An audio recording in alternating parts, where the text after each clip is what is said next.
우리 개혁주의 5대 강령 두 번째 시간입니다. 첫 번째 지난주에는 무슨 제목으로 설교를 했죠? 근본적인 타락. 근본적인 타락. 개혁주의 종교개혁자들이 강조했었던, 또 알미니안주의자들이 종교개혁에서 말하는 성경의 교리에 반대하면서 냈던 5가지 교리에 대해서 다시 반박하는 것을 우리가 배우고 있는데, 그 첫 번째 근본적인 타락이었어요. 알미니안주의자들은 어떤 식으로 강조를 했죠? 사람의 타락 상태가 그렇게 비유했었죠. 죽어있는 상태가 아니라 그냥 심한 병에 걸린 상태다. 아주 심각한 병이다. 그러나 완전 죽은 건 아니다. 이렇게 비유를 하면서, 성경에서는 너희가 영적으로 죽었다라고 분명히 말하면서 우리가 하나님을 찾을 수도 없고 하나님을 기뻐하지도 않고 스스로 믿음을 선택할 수도 없고, 하나님이 우리를 거듭나게 해주시기 전에, 성령이 우리 안에서 역사하기 전엔 사람이 스스로 하나님을 선택할 수 있는 힘은 없다, 이렇게 말한다면, 알미니안주의자들은 그렇게 생각하지 않았던 거죠. 예수님을 통해서 구원받고 은혜가 필요한 건 사실이지만 최소한 하나님을 선택하는 건 내가 해야 된다. 믿는 건 내가 믿어야 되는 거다. 그건 내가 할 일이다. 이렇게 말을 했던 거죠. 근데 우리가 배웠던 건 사람의 타락 상태, 죄에 빠진 상태가 얼마나 심각한지, 말 그대로 성경의 표현대로 죽어있는 상태이기 때문에 우리 스스로 하나님을 찾을 수도 없고 우리 스스로는 하나님 기뻐하는 어떤 선도, 도덕적인 선을 행할 수 없다, 이렇게 배웠습니다. 이게 이제 첫 번째 배운 아주 중요한 성경의 교리고요. 오늘 배울 내용은 제목에서 보는 것처럼 무조건적 선택입니다. 하나님께서 구원받을 자들, 하나님의 백성들을 선택하셨다. 언제? 언제 선택하셨다? 예전 언제쯤? 진이 태어나기 전에? 진이 태어나기 전보다 그 더 전에. 에베소서에서는 말하기를 이 세상을 만드시기도 전에 선택하셨다, 이렇게 표현돼요. 여기서 이제 무조건적 선택이라고 표현할 때는 뭐를 의미하냐면, 예전에 우리 은총이하고 아빠하고 그런 얘기를 했었죠. 너가 어떤 상태인지, 너가 어떤 사람인지, 너가 잘하는지 못하는지, 너가 자기에 있는지 없는지 따지지 않고 그런 조건과 상관없이 하나님이 선택한다는 차원에서 무조건적인 선택이에요. 그렇죠? 그런데 이제 우리가 성경에서 배우는 건, 하나님은 하나님의 뜻에 따라서, 하나님의 마음에 따라서 선택을 하십니다. 다시 말하면 선택의 이유는 아예 이유가 없다는 말이 아니라 하나님 자신이 선택의 이유고 근거라는 얘기예요. 그런 의미에선 하나님의 뜻이 조건이 되는 거죠. 그러니까 무조건적인 선택이라고 말할 때는 사람에게는 선택받을 만한 어떤 조건도 없다, 요구하지 않으신다, 이런 의미에서 무조건적인 선택이에요. 이것은 성경에서 아주 분명하게 말하고 있는 교리죠. 네.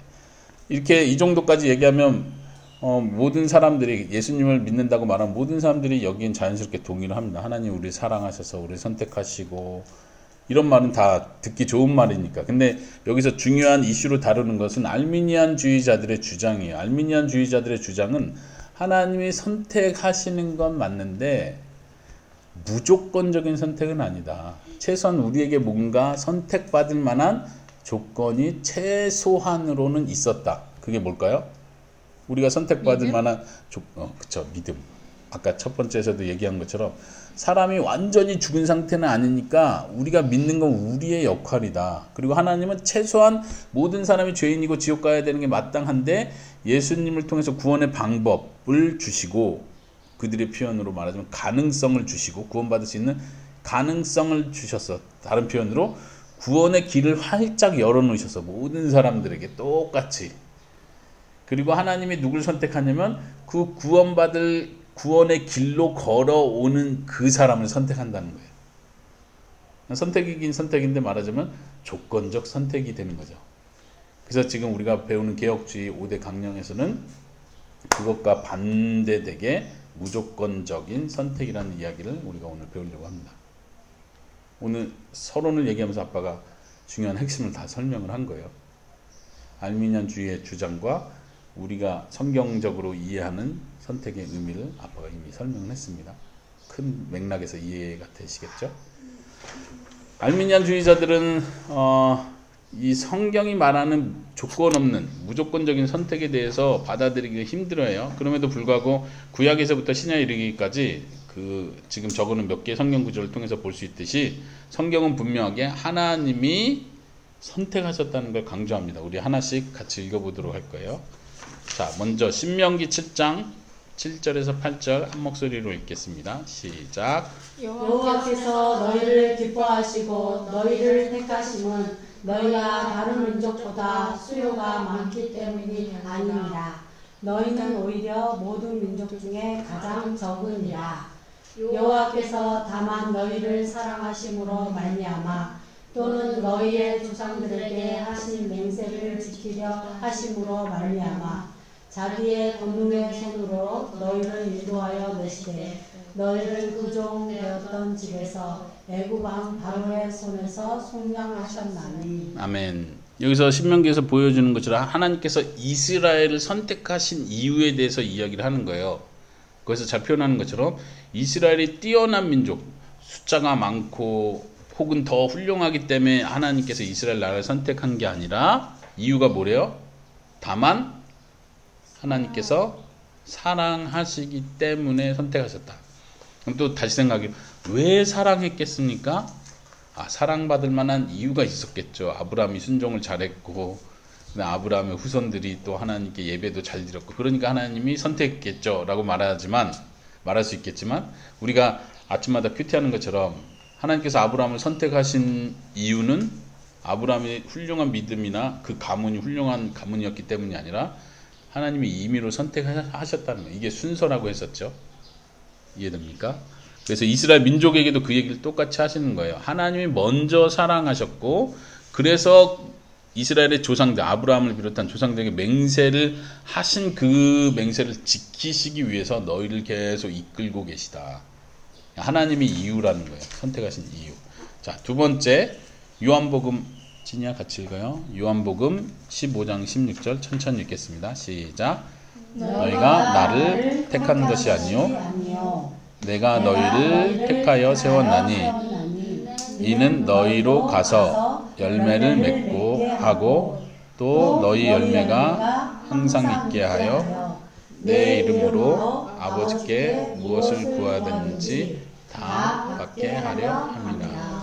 이것은 예수님께서 제자들에게 하신 말씀이에요. 그 앞부분. 너희가 나를 선택한 것이 아니고 내가 너희를 선택해서 세웠다. 예수님의 제자는 몇 명? 지냐? 예수님의 제자는 몇 명이었어요? 12명. 그 기도할 때 아니 12명 맞아요. 예수님은 왜 12명을 선택했죠? 12명보다 더 많이 선택할 수는 없었나요? 12명 맞아요, 진이야. 예수님께서 제자들을 선택했다는 얘기를 해요. 제자들이 예수님을 선택한 게 아니라. 왜냐하면 겉으로 볼 때는 제가 예수님 따라갈게요. 저도 예수님의 제자 되겠습니다. 모든 걸 버리고 주님 따르겠습니다 하고 따른 것 같이 예수님을 선택한 것 같지만 예수님 말하기를 내가 너희를 먼저 선택한 거다. 그래서 너희를 부른 것이다. 그래서 너희가 거기에 응답할 수 있었던 것이다. 이렇게 표현을 하고 있는 거죠. 자, 그 사도행전은 넘어가고요. 그 뒤에 로마서 11장 5, 6절 그리고 7절도 읽어보겠습니다. 시작. 그런즉 이와 같이 지금도 은혜로 택하심을 따라 남은 자가 있느니라. 만일 은혜로 된 것이면 행위로 말미암지 않음이니 그렇지 않으면 은혜가 은혜되지 못하느니라. 7절도요. 그 안에 시작. 그런즉 어떠하냐? 이스라엘이 구하는 그것을 얻지 못하고 오직 택하심을 입은 자가 얻었고 그 남은 자들은 우둔하여 졌느니라. 여기서 선택하심, 택하심 이런 표현이 자꾸 나오는데 5, 6절에 보니까 은혜로 된 것이면 우리가 구원받은 거, 선택받은 게 은혜로 됐다고 말하죠. 은혜로 된 것이라면 행위로 말미암은 게 아니다. 너희가 잘한 행위 때문에 은혜를 줬다고 말하면 그건 더 이상 은혜가 은혜되지 못한다. 이 말 이해하죠? 아빠가 계속 은혜에 대한 얘기를 했었어요. 자격이 안 되는 자에게 주어지는 것이 은혜라고 했는데 만약 행위를 보고 그래 내가 너희를 선택하겠어 라고 한다면 그건 더 이상 은혜가 아니란 얘기예요. 성경이 그걸 말해주고 있죠. 그 아래에도 이스라엘이 구하는 것을 얻지 못하고 오직 택하심을 입은 자가 얻었다. 이스라엘 전체가 택함을 받지 않았다는 얘기를 하고 있는 거예요. 오늘 읽은 로마서 9장도 그런 이야기를 하고 있습니다. 진짜 이스라엘이 있고 하나님이 선택한 참 이스라엘이 있다는 얘기를 하는 겁니다. 그 다음에 중요한 선택과 관련해서 아주 중요한 성경 구절이 있어요.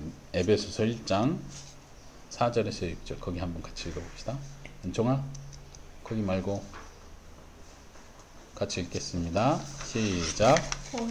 창세전에 그리스도 안에서 우리를 택하사 우리로 사랑 안에서 그 앞에 거룩하고 흠이 없게 하시려고 그 기쁘신 뜻대로 우리를 예정하사 예수 그리스도로 말미암아 자기 아들들이 되게 하셨으니 이는 그가 사랑하시는 자 안에서 우리에게 거저 주시는 바 그 은혜의 영광을 찬송하게 하려는 것이다. 아멘. 에베소서 1장 전체가 이러한 하나님의 예정과 작정하심, 우리의 구원의 확실성에 대해서 이야기를 하는데 오늘 읽은 본문 다시 한번 보세요. 창세 전에 우리를 택하사, 그러니까 세상을 만들기 전에, 세상이 시작되기 전에 이런 뜻이에요. 그러니까 세상을 만들기 전에 우리를 택했다는 거 뭘 더 강조하냐면 우리가 태어나서 착한 일을 하는지 나쁜 일을 하는지 보고 나서 선택하지 않았다는 얘기를 하는 거예요. 우리가 엄마 뱃속에 있기도 전에 하나님은 우리를 계획하시고 작정하시고 구원하시기로 뜻하셨다는 얘기예요. 그리고 우리가 태어났습니다. 그리고 우리가 이런 가정에서 태어났습니다. 그리고 우리가 복음을 들었습니다. 그리고 우리의 마음의 문이 열리고 예수님이 믿어지고 예수님이 사랑스러워졌습니다. 이것이 하나님이 하시는 일이라는 것을 기억하시기 바랍니다. 성경은 이것을 아주 분명하게 얘기하고 있어요. 자, 그리고 말하기를 그 뒷부분 한 6절 정도 되겠죠. 이는 그가 사랑하시는 자 안에서 예수님 안에서 우리에게 거저 주시는 바 그 은혜의 영광을 찬송하게 하려는 것이다. 그렇게 하신 이유와 목적을 얘기하는 거예요. 이유와 목적. 왜요? 그 은혜의 영광을 찬양하게 하려고. 거저 주시는 은혜. 우리를 선택하셨습니다. 우리를 구원하셨습니다. 이게 하나님이 우리에게 거저 주시는 은혜예요. 그 은혜의 영광을 찬양하게 하시기 위해서 하나님은 그렇게 하신다는 거예요. 다시 말하면 하나님께서 우리를 선택하시는 근본적인 이유, 하나님의 내적인 뜻은 뭐냐면 하나님이 영광 받으시는 거예요. 하나님이 찬양 받으시는 거예요. 하나님이 어떠한 분인지를 보여주는 것이 하나님의 목적입니다. 마지막으로 성경 구절 데살로니가 후서 2장 13절 읽어보겠습니다. 시작. 주께서 사랑하시는 형제들아 우리가 항상 너희에 관하여 마땅히 하나님께 감사할 것은 하나님의 처음부터 너희를 택하사 성령의 거룩하게 하심과 진리를 믿음으로 구원을 받게 하려 하심이니. 이 성경 구절 잘 보면 우리가 어떻게 구원받은지를 잘 설명해 주고 있어요. 차분하게 이해되도록 설명해 주고 있어요. 알미니안주의자들은 자꾸 강조하는 게 믿음으로 구원받았다. 이 부분, 뒷부분. 믿음으로 구원을 받았다. 틀린 말이 아니죠. 믿음으로 구원받은 거예요. 하나님은 주 예수를 믿으라. 그래야 구원을 받는다 했어요. 그러니까 믿는 건 우리의 책임인 것도 분명해요. 그러니까 구원을 내가 만들어낸다고 오해를 하는 거예요. 근데 성경은 충분히 다 설명하기는 그 먼저 하나님이 처음부터 너희를 택하셨다. 그 다음에 일어나는 일이 우리를 거룩하게 하시는 거예요. 우리가 거듭나게 하시고 우리가 믿어지도록 우리에게 믿음을 선물로 주시는 거예요. 그리고 우리에게 동시에 명령하시는 거예요. 믿으라. 그리고 우리는 그 명령에 순종하도록 하나님 만들어 주시는 거예요. 그래서 구원을 주신다는 얘기예요. 믿음을 명령하신 분도 하나님이시고 믿을 수 있도록 순종할 수 있도록 그 마음 믿음을 주시는 분도 하나님이신 거예요. 근데 어떤 사람들은 하나님의 은혜를 받지 못해서 어떤 사람들은 선택을 받지 못해서 믿지 않고 여전히 자신의 악한 행위를 따라서 살아갑니다. 선택하지 않은 사람들에게는 거룩한 마음을 주시지 않고 믿음을 주시지 않습니다. 은혜와 자비를 베풀지 않는다는 뜻이에요. 그리고 선택받지 않은 자들은 자신의 악한 행위에 따라서 그렇게 살다가 심판을 받는 것입니다. 자, 오늘 성경 구절 쭉 읽었는데 여전히 알미니안주의자들, 이 성경적 교리를 반대하는 사람들은 생각하기를 이게 조건적일 수는 없다. 다시 말하면 하나님이 누군가는 진짜 믿음을 가질 것을 미리 아셨기 때문에 그들을 선택했다는 주장을 계속하는, 그렇게 말하는 이유는 우리가 로마서를 살펴봤는데요. 로마서 오늘 읽었던 본문 좀 앞으로 가면 로마서 8장 29절 한번 살짝 보세요. 성경책에서 누가 찾은 사람이 먼저 읽어볼까요? 쉬운 성경 어떻게 나왔나요? 하나님께서는 전부터 아셨던 사람들을 그분의 아들과 동일한 형상을 갖도록 미리 정하시고 하나님의 오케이. 거기까지. 거기 쉬운 성경에 보면 전부터 아셨던 자들을 뒤에 보니까 미리 정하셨다 이렇게 나오죠. 그러니까 알미니안주의자들이 계속 그 얘기를 하는 이유가 뭐냐면 이 구절을 가지고 말하자면 계속 논쟁을 하는 거예요. 성경에 보니까 전부터 아셨던 자들, 개역개정에는 미리 아신 자들을 하나님의 아들의 형상을 본받게 하려고 정하셨다, 선택하셨다. 그러니까 뭘 아셨냐? 이들이 말하는 건 이들이 예수님 믿을 것을 하나님이 미리 아시고 선택하셨다는 거예요. 이렇게 자꾸 성경에 분명히 나와 있는 구절을 반박하기 위해서 말을 이렇게 꽈서 하는 거예요. 이 구절 어떻게 생각하세요, 은총아? 하나님이 우리가 예수님 믿을 줄을 미리 아셨기 때문에 우리를 선택했다 이런 뜻으로 이해할 수 있어요? 왜? 그러면 이건 무슨 뜻이죠? 전부터 아셨던 자들을 선택했다는 건 무슨 말이에요? 상식적으로 하나님이 계획하셨다? 계획하신 자들을 정하셨다? 예. 시달은 어떻게 생각해요? 처음에 하나님이 그렇다 해서 이걸 반박하기 위해서 또 하나님이 그 믿을 것을 아신 게 아니라 그냥 이런 식으로 할 수는 없으니까 하나님은 우리처럼 시간에 속박되어 있는 것이 아니기 때문에 다 아시잖아요. 근데 그 아심에도 불구하고 우리가 그래도 죄가 있는 것을 불구하고 무조건적으로 선택한 거지. 우리가 믿기 때문에 믿는다는 걸 아신 게 아니라 우리가 어떤 사람인지를 아시지만 우리가 부족한 걸 아시면서도 정해주셨다는 거지. 믿기 때문에 믿을 걸 알기 때문에 정해준 게 아닌 거죠. 네. 네, 좋은 시도예요. 이제 어쨌든 이 무조건적 선택 얘기할 때 제일 반박하는 사람들이 다루는 본문이 이거예요. 그래서 이 본문을 어떻게 해석하는지 아는 게 아주 중요하겠죠. 여기서 미리 아신 자들, 이전에 아신 자들을 선택했다, 정했다 이렇게 표현할 때 이 안다는 표현이 성경에서 알다 이 단어가 굉장히 중요하죠. 히브리어나 헬라어에서 알다라는 단어는 되게 중요한 단어예요. 뭐죠? 어떤 의미가 있죠? 은총 알아요? 하나님이 너희를 아신다. 이게 무슨 말이에요? 우리 찬양도 그런 찬양이죠. 내 이름 아시죠. 그러면서 막 눈물 흘리잖아요. 내 이름 아시는데 이게 무슨 뜻이에요? 하나님 이름 모르시나? 무슨 말이에요? 어떤 의미예요? 어떤 느낌이 와요? 내 이름 아시죠. 나를 돌보신다? 그쵸. 그런 의미. 좀 더 특별한 암을 얘기하는 거죠. 특별한 암. 예를 들면 하나님이 이 세상 모든 사람이 이름 모르겠어요? 머리카락도 세시는데 다 알죠. 근데 재미난 건 아모스, 구약 성경 아모스 3장 2절에 보면 이런 구절이 있어요. 이스라엘 백성들을 향해서 하나님 말씀하기 내가 땅의 모든 민족 가운데 족속 가운데 너희만을 알았다. 하나님께서 말하기를 내가 모든 족속 가운데 너희만 알았다. 이렇게 말했어요. 이게 무슨 말이에요? 하나님 다른 민족을 왜 모르시지? 이게 무슨 말이에요?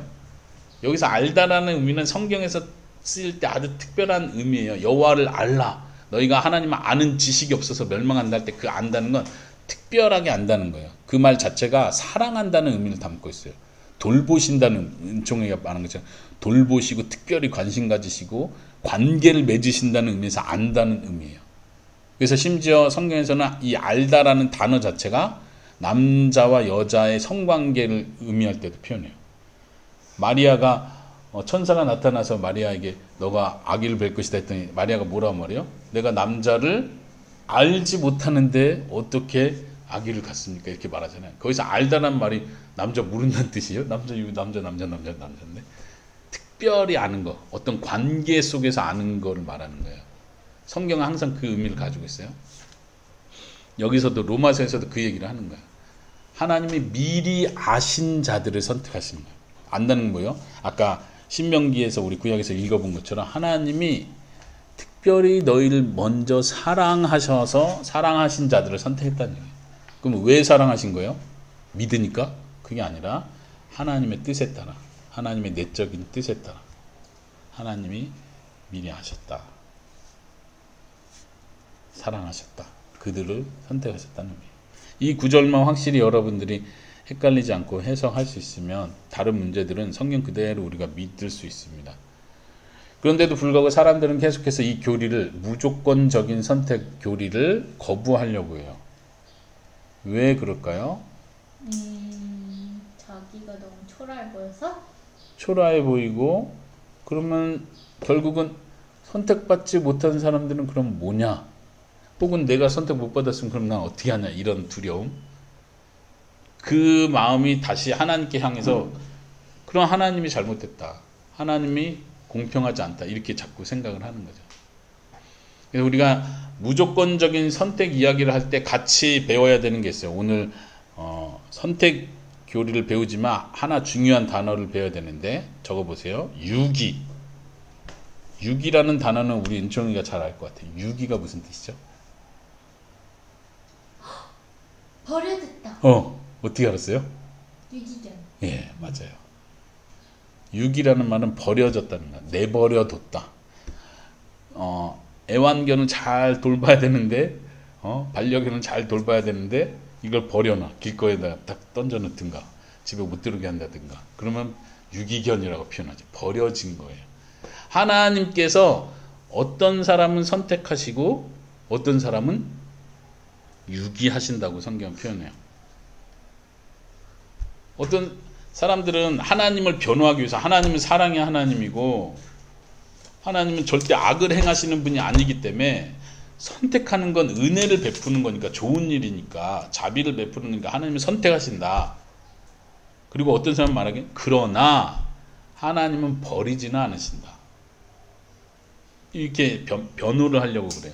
근데 성경은 분명하게 하나님께서 내버려 두시는 사람, 그러니까 못 오게 막는다는 얘기가 아니라 내버려 두시는 사람이 있다는 거예요. 우리가 전제해야 되는 건 모든 사람은 어디를 향해서 가요? 죽음의 길을 향해서 걸어가요. 아담과 하와 이후로 선악과를 따먹은 이후로 아담의 자손들은 모두가 하나님을 스스로 멀리 떠나는 길에 있어요. 갈수록 하나님하고 멀어져요. 악을 향해서 가요. 그리고 다른 곳에서 만족을 찾고 다른 곳에서 행복을 찾으면서 하나님은 점점점 멀어져요. 이게 타락한 사람의 본성이라고 했어요. 좀비 얘기를 했었죠, 지난주에. 죽었지만 열심히 살아있어요. 근데 하나님을 향해서 걸어오면서 하나님을 찾으면서 살아있는 게 아니라 악을 행하는 일에 더 열심을 내는 거예요. 죽었지만 악을 행하는 일에 열심을 내는 사람들.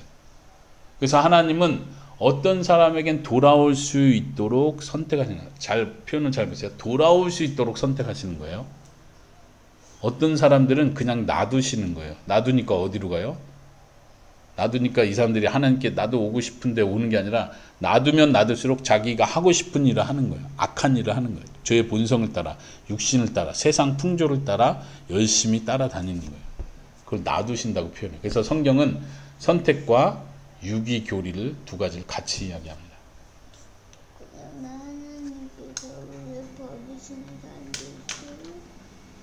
하나님께서 버리시는 게 아니고 하나님께서 내버려 두시는 거예요. 악을 행하는 사람이 있어요. 악을 행하는 사람은 하나님께서 그대로 놔두시는 거예요. 너 그렇게 악을 행하다 지옥에 간다. 형벌을 받는다. 근데도 악을 행하는 사람 하나님이 놔두시는 거예요. 그리고 어떤 사람에겐 똑같이 악을 행할 수 있는데 악한 마음을 가지고 살 수 있는데 하나님이 은혜를 주셔서 그 악한 마음이 사그라들게 해주시는 거예요. 여러분도 한번 생각해 보세요. 언니가 미워졌어요. 그쵸? 동생이 미울 때가 있어요. 그쵸? 근데 만약 하나님이, 잘 생각해 보세요. 여러분들이 악한 마음을 품을 때 그냥 계속 놔두신다고 생각해 보세요.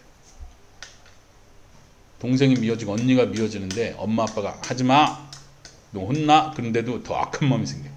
엄마한테 맞더라도, 종아리를 막 맞더라도 난 언니가 미워. 이 악한 마음은 버릴 수가 없어. 근데 엄마 아빠 만만하기 싫은데. 그러니까 아빠가 하는 말이 뭐예요? 하나님이 우리에게 부드러운 마음 계속 주시는 거예요. 부드러운 마음, 반성하는 마음, 아 잘못했구나, 이러면 안 되겠구나, 양심의 마음 주시는 분은 누구시다? 하나님이시다. 근데 어떤 사람에겐 그게 구원에 이를 수 있도록 은혜를 계속 베푸세요. 근데 어떤 사람에겐 더 이상 그 은혜를 베풀지 않는 거예요. 자, 그래서 사람들이 이 선택의 교리를 계속 못 받아들이는 이유가 그거예요. 아, 하나님이 누군가는 내버려 둔다면 그건 하나님이 나쁘시다, 잘못됐다, 공평하지 않다, 정의롭지 않은 분이다, 난 그런 하나님을 믿을 수 없다고 생각하는 거죠. 근데 이 부분은 우리가 분명히 짚고 넘어가야 됩니다. 특별히 우리 에스더, 은총이, 진이는 아직 어려서 지금 계속 혼란스러워 하는데, 에스더, 은총이 나이는 이미 생각하고 이해를 하면서 이 부분이 정확하게 풀려야 돼요. 논리적으로, 이성적으로. 그냥 믿어라 이 말이 아니라 성경이 왜 이렇게 말하는지, 하나님이 어떤 분이신지, 그게 왜 우리에게 은혜가 되는지를 너희들이 이성적으로, 논리적으로 이해를 해야 돼요. 자, 결국 마지막 부분에 아빠가 지금 이제 설명하려고 하는 건 사람들의 질문이에요. 하나님은 과연 의로우신가? 누군가는 내버려 두시고 선택하지 않으시고 자비를 베푸시지 않고 누군가만 무작위로 이렇게 선택하시는 것이 하나님 정말 정당한 것인가, 공평한가에 대한 질문이에요. 거기에 대한 답변을 생각해 보도록 하겠습니다. 사람들은 이렇게 말하는 거예요. 하나님은 모든 사람에게 자비를 베푸셔야 한다. 왜? 하나님은 공의고, 아니, 하나님은 사랑의 하나님이기 때문에. 근데 우리가 지금까지 이야기한 것처럼 아빠가 계속 개혁주의 설교하면서 얘기했던 것처럼 은혜는 뭐라고 했어요? 자격 없는 사람을. 자격 없는 사람에게 베푸시는 하나님의 은혜예요. 호의예요. 그런데 당신은 모든 사람에게 자비를 베풀어야만 합니다. 이 자비 베푸는 건 의무입니다. 라고 말할 때 그 자비가 의무가 되는 한 그것은 더 이상 자비가 될 수 없어요. 이해돼요? 자비는 하나님이 자유롭게 베풀어 주는 게 자비예요. 근데 하나님은 사랑이니까 모든 사람에게 은혜를 베풀어야 될 의무가 있습니다. 그렇지 않으면 하나님이 아닙니다. 라고 말한다면 우리는 하나님의 자유를 박탈하는 거고 하나님의 은혜를 은혜가 아닌 것으로 만들어 버리는 거예요. 그래서 사람들은 다시 질문을 바꿔요. 뭐라고 바꾸냐면 그렇습니다. 하나님은 자유롭게 선택하기도 하고 유기하기도 합니다. 그렇지만 하나님이 사랑이 많다면 모든 사람을 선택하면 좋죠. 왜 그렇게 안 하시나요? 똑같은 질문 같아요. 첫 번째는 그렇게 해야만 합니다 라고 말하는 거고, 두 번째는 그렇게 하지 않으셔도 됩니다. 그러나 하나님은 뭐든지 하실 수 있고 사랑이 많으시니까 그렇게 하시면 되잖아요. 왜 그렇게 안 하시나요? 물어보는 거예요. 왜 물어봐요? 누가 한번 대답해 볼까요? 왜 그렇게 안 하시나요? 은총이가 아빠한테 물어봤었던 질문이죠. 그러면 에스더가 한번 대답해 볼까요? 그때 아빠 대답해 주시잖아요. 그거 한번 생각해서 다시 한번 대답해 보세요. 그럼 또 인간이 다 자기가 받아야 되는 당연한 거라고 생각해서 은총이가 기억을 하고 있네요. 모두에게 주는데 특별한 선물이 아니고 그냥 주는, 원래 줘야 되는. 그쵸. 의무, 권리. 하나님께서 누군가에게 은혜를 베풀고 누군가에게 은혜를 베풀지 않는 것을 통해서 이것이 하나님의 자유고 하나님의 은혜라는 걸 알게 하시는 거예요. 구원받지 못하는 자들이 있는 걸 봄으로써 구원받은 자들은 아, 내가 은혜로 구원을 받은 거구나. 나도 저들과 똑같이 구원에 이르지 못하는 자리에 있어야 정상인데 그게 마땅한 거고 그게 공인데 내가 은혜로 구원을 받았구나를 알게 하시는 거예요. 좀 더 근본적으로 말하자면 하나님께서 그렇게 하시는 이유는 그것이 하나님의 기쁘신 뜻이에요. 다시 말하면 아까 에베소서에서 살펴본 것처럼 하나님이 영광 받으시기 위해서 그렇게 하시는 거예요. 그렇다고 해서 하나님이 하신 그 행위가 악하다고 누구도 말할 수 없는 거예요. 우리가 오늘 읽은 로마서 9장은 그것을 아주 잘 설명해 주고 있습니다. 사도 바울은 말하기를 하나님께서 은혜 베풀 자에게 은혜를 베풀고 긍휼을 베풀 자에게 긍휼을 베푼다 이렇게 말씀하세요. 한번 로마서 9장 우리 읽었던 본문 15절 18절을 읽어볼까요? 먼저 15절 먼저 읽겠습니다. 시작. 모세에게 이르시되 쉬운 성경으로 시작. 하나님께서 모세에게 내가 자비를 베풀고자 하는 사람에게 자비를 베풀고 불쌍히 여기고자 하는 사람을 불쌍히 여기겠다라고 말씀하셨습니다. 네, 18절도 시작. 그러므로 하나님께서는 그분의 뜻대로 어떤 사람에게는 자비를 베푸시고 또 어떤 사람은 완고하게도 만드셨습니다. 네, 여기서 유기를 보여주고 완고하게 만들었다. 특별히 바로 왕을 예를 들면서 이 얘기를 하죠. 어떤 사람에게는 자비를 베푸는데 어떤 사람은 그냥 완고하게 하신다는 거예요. 하나님이 이 사람이 회개하고 돌아오고 싶은데 못 돌아오게 막는다는 뜻이 아니라 여기서 완고하게 한다고 적극적으로 표현하는 이유는 이 사람이 악을 행하여 가는 그 행위를 거기에 대해서 하나님이 내버려 두신다는 의미예요. 자비를 베풀지 않고 깨닫는 마음을 주시지 않고 회개하는 마음을 주시지 않는 것, 그냥 자비를 베풀지 않는 것 자체가 이 사람이 스스로 완고해지는 길이에요. 하나님께서 이렇게 말씀하십니다. 하나님이 은혜 베풀 자를 하나님이 선택하시는 거예요. 그래서 은혜 받은 자들은 어떻게 해요? 하나님 감사합니다. 나도 똑같이 죄의 형벌로 고통받아야 되는 자인데 나에게 은혜를 베풀어 주시다니. 우리는 이렇게 질문합니다. 하나님은 왜 모든 사람을 구원하지 않습니까? 라고 질문을 하지만 이 질문은 반대로 바뀌어야 돼요. 뭐라고 바뀌어야 되냐면 왜 하나님이 나를 구원하셨습니까?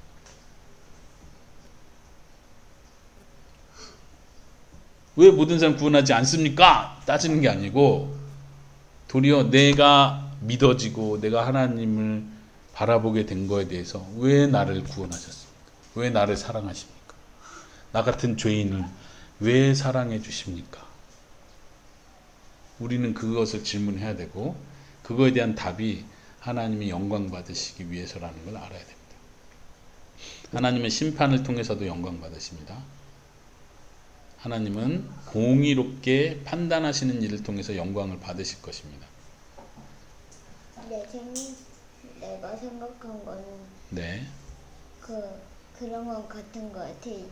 유명한 연예인들은 화장 매니저가 계속 옆에 있는데 그냥 시민은 그냥 안 좋은 일도 많이 생기고 그러는 거예요. 우리 진이가 아주 멋진 비유를 들어줬네요. 훌륭한 매니저를 만나면 엄청 좋겠죠? 하나님은 우리의 매니저가 된 거예요. 그렇죠? 근데 우리가 주인이란 뜻이 아니라 하나님은 우리를 특별히 사랑한다는 의미에서. 다른 진이가 말한 게 그거예요. 보통 시민은 그냥 자기 안 좋은 일도 생기면서 사는데 매니저가 있는 사람 매니저가 다 도와주잖아요. 그렇죠? 근데 하나님은 그냥 우리의 종이 아니고 우리를 보호하시고 지켜주는 아버지예요. 근데 다른 사람은 그렇게 돌봐주지 않아요. 근데 하나님이 선택한 사람, 하나님이 사랑하기로 작정한 사람은 그렇게 돌봐주시다. 그러니까 그게 또 옛날이랑 관련된 거지만 순서에 관한 거잖아요. 그렇죠. 순서에 관한 거죠. 하나님께서 사람들이 믿을 것을 알기 때문에 구원을 해주신 게 아닌 구원하여 주시기로 했기 때문에 믿게 된 거잖아요. 그렇죠. 예, 그거죠. 그 순서를 정확하게 하는 게 그만큼 중요한 거예요. 왜냐하면 이 순서가 바뀌어버리면 자랑거리가 나한테 생기는 거예요. 그러나 그 순서가 성경대로 바르게 되면 모든 자랑, 모든 영광을 하나님이 받으시는 거예요. 그게 성경이 말하는 하나님이 우리를 구원하시는 목적이에요. 우리를 창조하신 목적이고 우리를 구원하신 목적이고 하나님이 무조건적으로 선택하시는 목적이에요. 근본적으로 문제는 뭐예요? 난 그게 싫은 거예요. 왜 하나님만 영광 받아? 왜 나는 영광 못 받아? 내가 잘한 것 때문에 왜 내 잘한 건 무시해버려? 이런 마음이 있는 한 성경의 교리, 복음의 핵심을 받아들일 수 없다.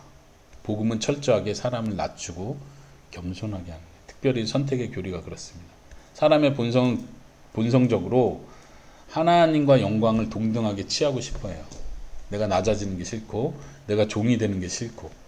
그러나 선택 교리는 철저하게 나는 아무것도 아닙니다. 아까 말한 것처럼 왜 나를 구원하십니까? 나는 죄인이고 죽어 마땅한데 왜 나를 선택하셨습니까? 그런 고백을 하는 사람은 어떻게 살겠어요? 진짜 하나님을 사랑하면서 사는 거예요. 나를 구원해 주시다니 감사합니다. 이제 주님을 위해 살겠습니다. 우리 어제 그저께 영화 봤죠? 그 영화에서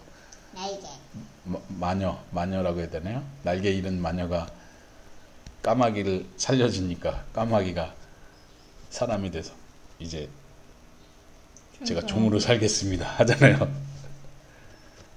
그거는 이야기고 애니메이션 이야기고 하나님은 진짜로 우리를 은혜로 구원해 주셨는데 우리가 당연히 그 하나님께 충성하고 그분의 종으로 사는 게 맞습니다. 이게 합당한 거예요. 하나님 목적하신 바가 있고. 근데 그 주인이 우리를 괴롭히는 종이 아니고 우리를 가장 사랑하는 아버지가 되십니다. 그 종이 우리를 너무 사랑하셔서 우리를 위해서 목숨을 바칠 정도로 사랑하시는 분이에요. 우리가 그분의 종이 된다는 건 우리에게 영광이에요. 우리에게 큰 축복인 거죠. 자, 오늘 선택 교리를 통해서 여러분들이 이 교리를 확실하게 이해하고 믿고 여기서 감사와 기쁨을 누릴 수 있기를 바랍니다. 같이 기도하겠습니다.